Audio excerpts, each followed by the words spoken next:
Now, we do have a response to those comments from Obama, the snappy slogan and all of that, from people who, it turns out, are not just excited about a slogan, they actually care about the substance and want to do something about it. People like Cory Bush, who tweeted, "With all due respect, Mr. President, let's talk about losing people. We lost Michael Brown Jr., we lost Breonna Taylor, we're losing our loved ones to police violence. It's not a slogan, it's a mandate for keeping our people alive, defund the police." Ilhan Omar says, "We lose people in the hands of the police. It's not a slogan, but a policy demand.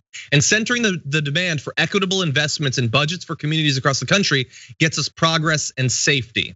AOC, we don't have this as a graphic, but she said it just recently, said, "What if activists aren't PR firms for politicians and their demands are because police budgets are exploding, community resources are shrinking to bankroll it, and people brought this up for ages, but it wasn't until they said defund that comfortable people started paying attention to brutality. The thing that critics of activists don't get is that they tried playing the polite language policy game and all it did was make them easier to ignore. It wasn't until they made folks uncomfortable that there was traction to do anything, even if it wasn't their full demands." And by the way, like she's 100% right. There's more in the thread. You can see it on her Twitter.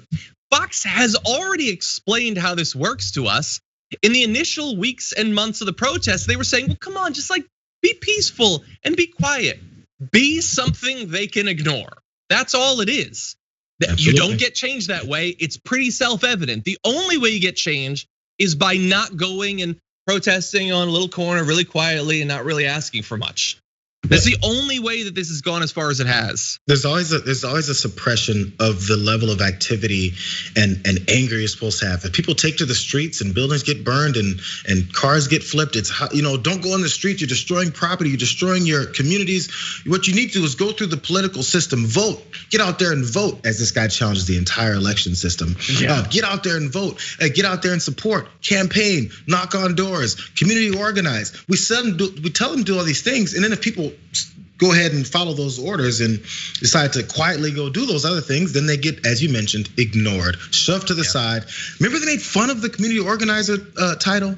He's just a community organizer. No matter what you do, you suck. They will say that. You suck. So why are we still trying to chase this person, these people, with absolutely no intention of validating your point of view? That's not their job. Their job is to invalidate you, and they will continue to do it. And if you go along with them, you're invalidating yourself.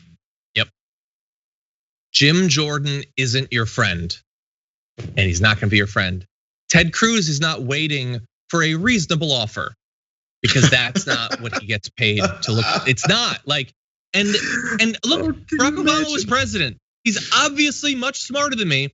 But we kind of do have to explain these things because fundamentally the people who are still in power in the Democratic Party still don't get it. They still think, oh, Louis Gohmert, he doesn't want anything like socialist, that's all. No, that's not all. They're crazy people. But the thing is, they're also unpopular and they don't really win national elections.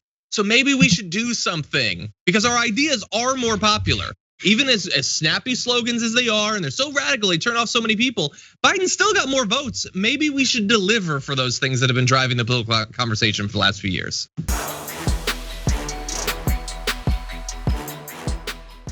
Check out the Damage Report podcast each day, wherever you get your podcasts, whether Pocket Casts or Stitcher or iTunes. You can join me as I give you the news and stories you want with a range of co-hosts and interview guests jumping in on the fun each day. Again, that's the Damage Report, wherever you get your podcasts. And if you get them at iTunes, don't forget to rate and review. Sometimes I'll read them live on the show.